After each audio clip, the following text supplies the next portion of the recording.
All right, welcome everyone. As you heard in the introduction, my name is Steven van Vessum. I'm the Chief Customer Officer at Content King, which means I'm basically involved in anything and everything related to customers. So a little background information. SEO is about tender love and care. If you don't give enough attention and love to your SEO, it's not going to be growing. You need to continuously invest in SEO. Having said that, SEO is continuous in nature. And the question is, why aren't we and why aren't our processes and tooling continuous in nature as well? So you probably know these kind of graphs. In order to be successful in SEO, you need to have a good, solid technical foundation in your website. You need to have great content, and you need to have a lot of authority and trust. Authority and trust is mainly gained by taking good care of your website and having good backlinks from good websites, which have a lot of authority.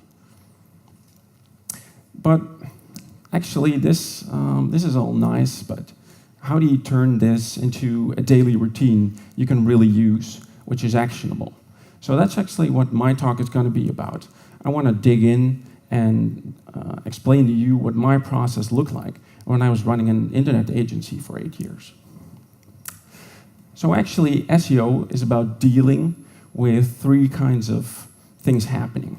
The first one is managing change.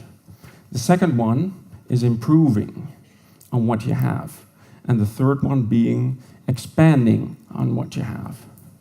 All right, it'll make sense in a minute. Let's look at the technical foundation of websites.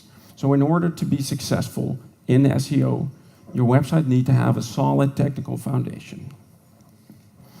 So in order to have one and keep one, you need to be asking yourself, is my website still in good shape? So maybe there was some updates to the hosting platform last week, or someone ran a CMS update, or some plugin upgrades, or you implemented SSL and did all of that go well? Is your platform in good shape? There's a lot of factors to take into account. And the next slide contains quite some information. Don't write it all down because I'll share the slides later on. But if you look at your website from a technical point of view, you should be looking at stuff like canonicals and redirects and meta robots. Are your XML sitemaps still in good shape? And so on. So there's a lot of factors to take into account.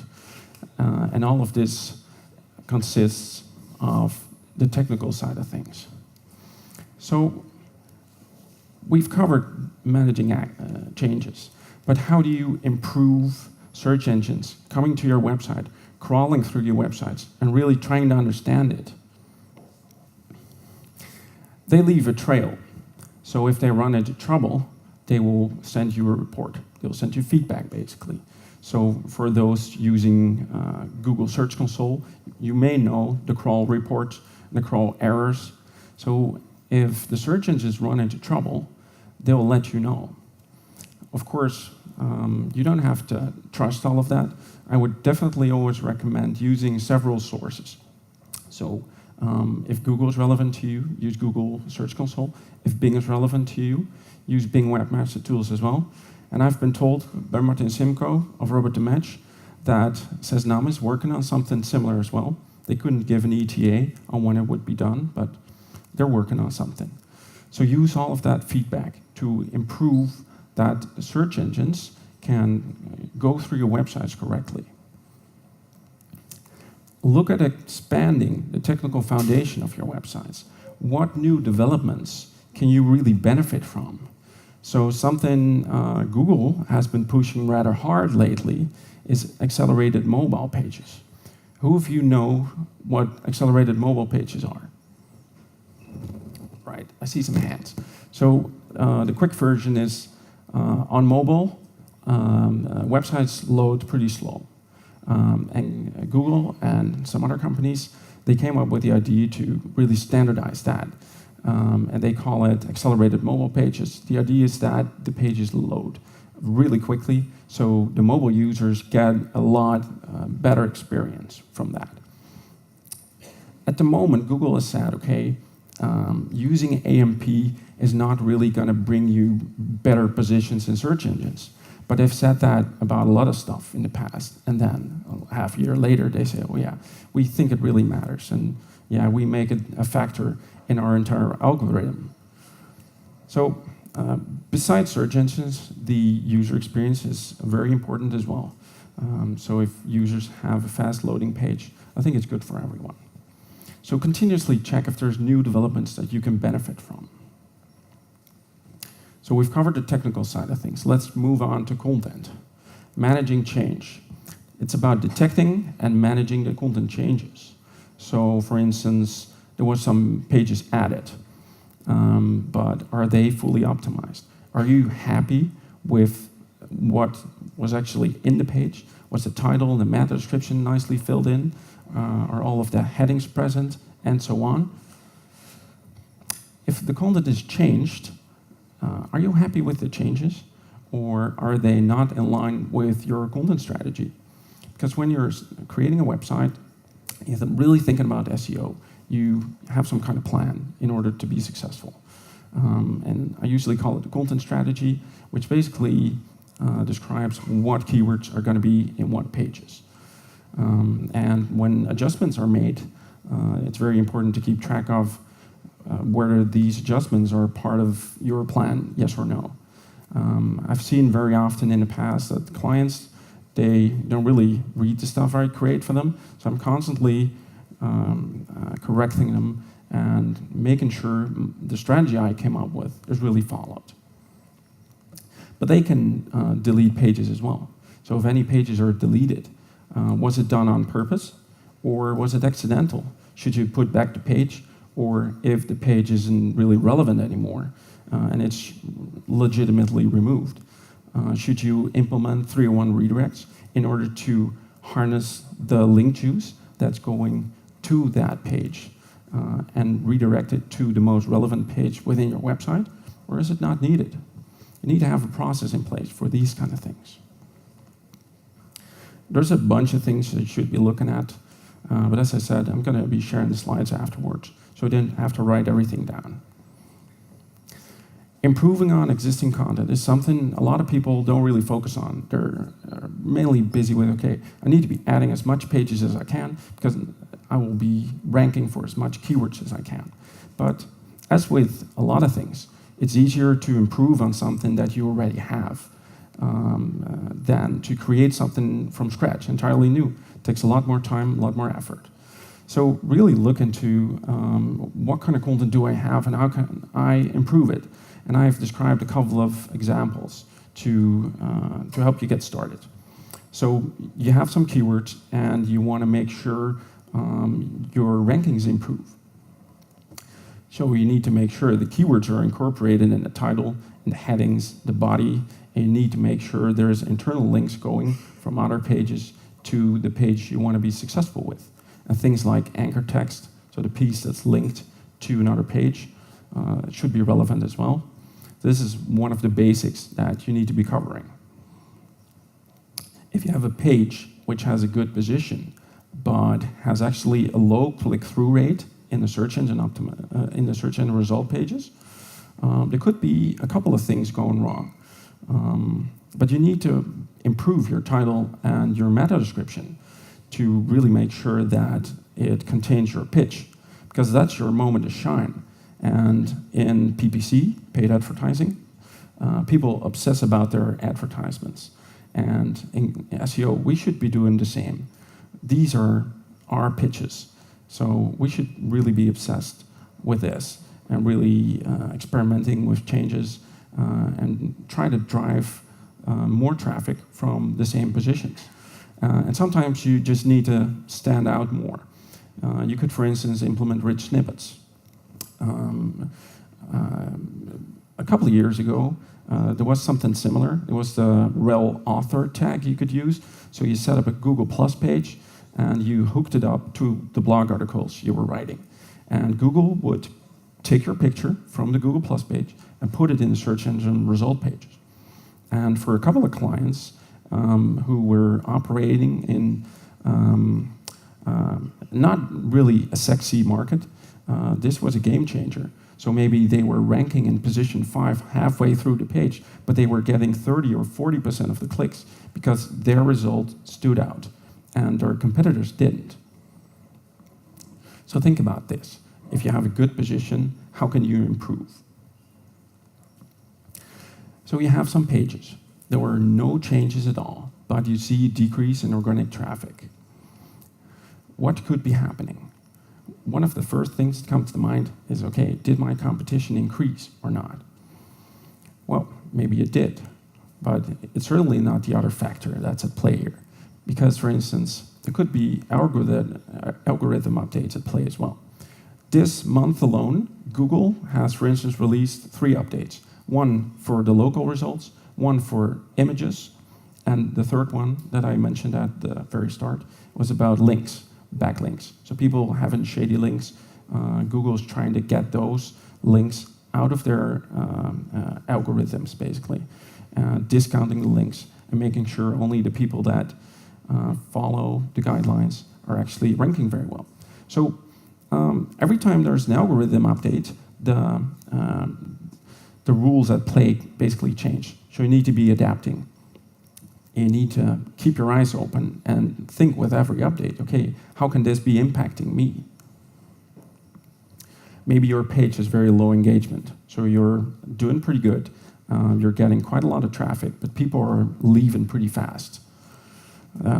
If they go back to Google, Google will know, okay, someone clicked on the result, went to the page, went back, so they didn't find whatever they were looking for.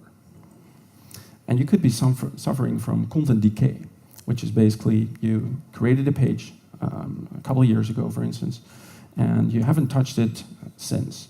And the page is basically starting to rot. It has not been updated, hasn't been changed or improved, and the search engines will detect this and think, hey, there is other pages competing for the same kind of keywords. Maybe we should be ranking them higher. So it's important to keep your content fresh and updated. So we need to be expanding on content as well. Improving what we have isn't only enough. We need to be expanding on it. So it's important to find keywords that you're not yet ranking for and create content about that and keep this going as a continuous process. And keep track of what's going on in your niche. So RSS feeds are still being used, newsletters are still being read. Sign up for the ones that make sense. Sign up for the ones that contain industry news, and it'll give you inspiration for content to talk about or write about. And look at your competitors.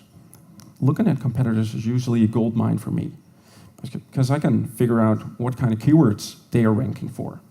I can find the content that's best performing for them online by analyzing, for instance, their Twitter profiles, their social shares, and so on.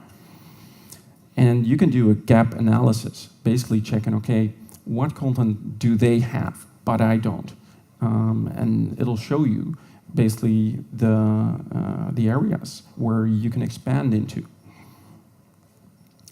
So we've covered the technical side of things. We've covered content. Let's look at the third pillar of SEO, called authority and trust. It's all about backlinks, as I mentioned in the past. So let's focus on that. It's important to keep track of what new links am I getting, which ones were changed, which ones were removed. So if you're getting new links, they may be organic or you were really working on getting them. And it's important to check whether or not they are correct. Are the links going to the right pages on your website? Do they have the right anchor text? Are they no followed? Or wasn't that the agreement? And so on. If any of your links changed, you need to know why. Because the changes may not be for the better, but for worse. Maybe someone just changed the link and thought, okay, I'm going to pointing it to some other page on your website because I think it's more relevant. You could just reach out to the one managing the website and ask. If any of your links were removed and you weren't really expecting it, I would definitely reach out and ask why they were removed, if they can put them back. Sometimes people think, okay, yeah, this article is old, I'll just remove the pages or the links. You need to be keeping tabs on this. Because if you look at SEO, the backlinks is like, there isn't a precise number to say to what degree really makes for ranking, but I would definitely say it's like 60 to 70% of your SEO performance comes from links. So you really need to be keeping track of what's happening there.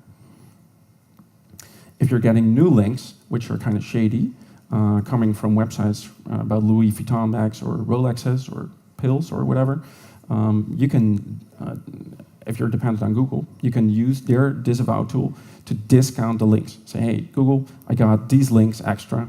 I don't want to be penalized for anything. Just discount the links and forget they were ever there.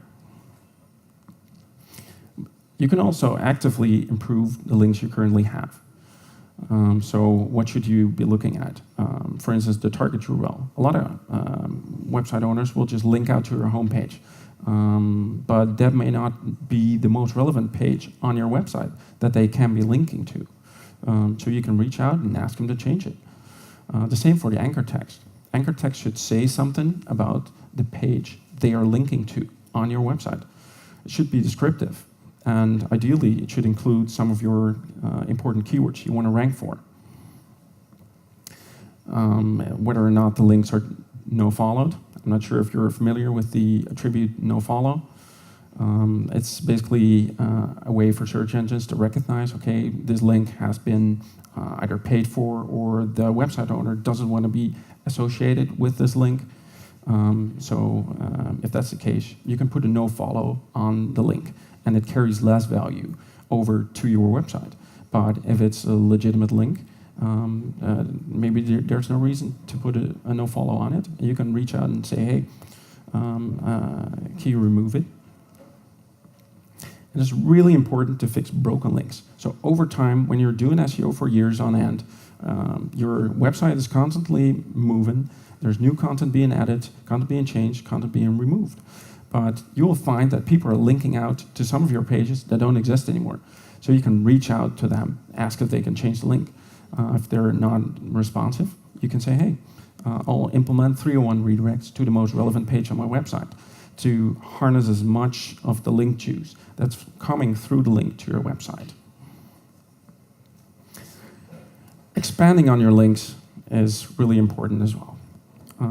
You need to have a strategy in place. And when it comes to link earning, there's numerous ways to go about it. There's literally hundreds of methods to get links. I can be talking about that for days. I won't. Relax. I've listed some examples. You can look it up later. But what you need to remember is there's hundreds of ways to go about link building, link earning. And you need to find out what's working for you. And looking at the competition is a gold mine here as well.